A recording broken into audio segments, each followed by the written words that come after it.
Aujourd'hui à Pepinster, la Vesdre s'est calmée, mais le 15 juillet, c'était loin d'être le cas. Eh bien ici, en fait, la rivière qui est à côté de nous est montée au-delà de la hauteur du pont.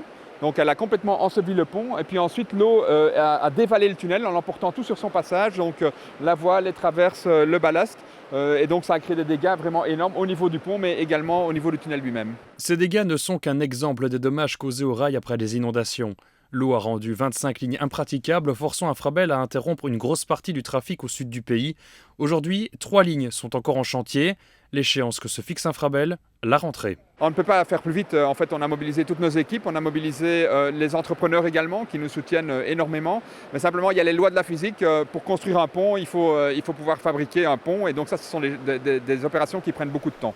Plus loin, toujours à Pepinster, la Hogne a eu raison de ce talus sur plus de 100 mètres. Ici passe normalement la ligne 44 Pepinster-Spa, un des 2 tronçons les plus compliqués à remettre en service. Les 2 seuls qui ne seront pas remis en service pour le 1er septembre, c'est le tronçon Spa-Pepinster, ici, la ligne 44, où là nous devons quand même reconstruire 2 ponts et comme vous le voyez derrière moi, encore consolider pas mal de talus. Et là nous serons prêts pour début octobre.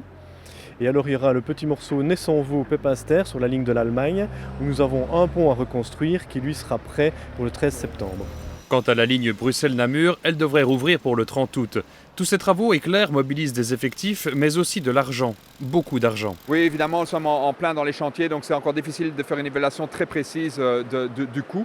Mais il semble assez clair que ce sera assez largement au-dessus des 50 millions d'euros, simplement par l'ampleur, je vous l'ai dit, 25 tronçons, des dégâts assez impressionnants comme ici. Et donc les réparations vont évidemment prendre des moyens assez importants. Oui. Les assurances d'Infrabel devraient assumer une partie de ces frais. Pour le reste, c'est l'État fédéral qui devrait venir à la rescousse.